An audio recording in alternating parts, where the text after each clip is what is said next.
Do ruky poprosím, aby porota odovzdala darčeky, aby každý v ruke držal, aby cítil to, že sa súťaže zúčastnil.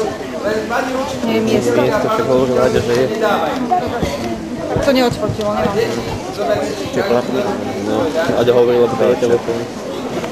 To je odmena za to, že ste to pripravili, za to, že ste pricestovali do Bratislavy na celoštátne kolo, za to, že ste vystúpili a že ste zaujali porotu tak, že jedna trieda sa umiestnila na druhom mieste a jedna trieda sa umiestnila na prvom mieste. Pre tých, ktorí ste tu prvý rok, poviem, že obidve triedy už majú skúsenosti s touto súťažou. Jedna z týchto dvoch tried je veľkým favoritom, druhá trieda má tiež veľké skúsenosti a preto mala porota veľmi ťažkú úlohu rozhodnúť, kto sa v tejto kategórii, v kategórii 1., 2., 3. ročníka základnej školy stane víťazom, kto zaujal najviac. Ja by som najprv poprosil,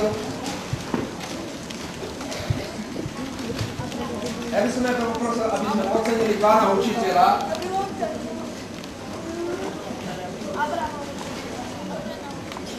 Kto má pre pána učiteľa oceniť? Áno.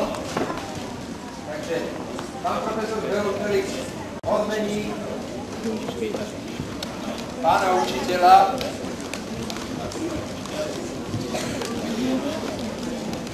Juraja Platka, ktorý je vlastne dlhoročným účastníkom súťaže.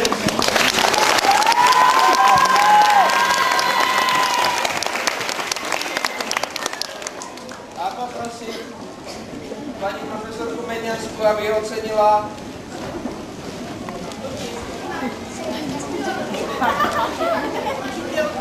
pani učiteľku Adrianu Sensiu.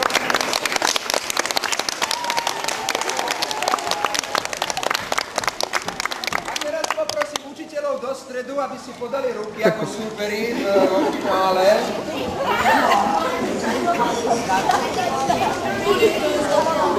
A teraz môžeme vyhlásiť víťaza. Uvidíme, kto podá ruku prvý. Víťazom sa stáva starý Tekov.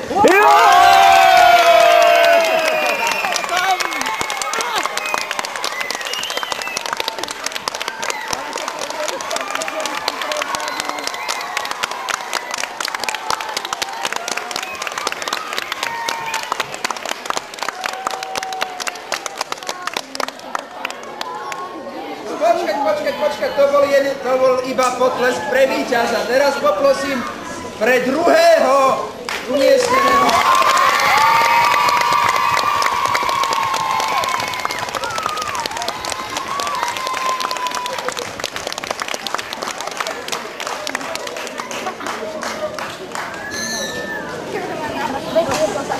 Veľmi pekne ďakujeme všetkým, kamaráti.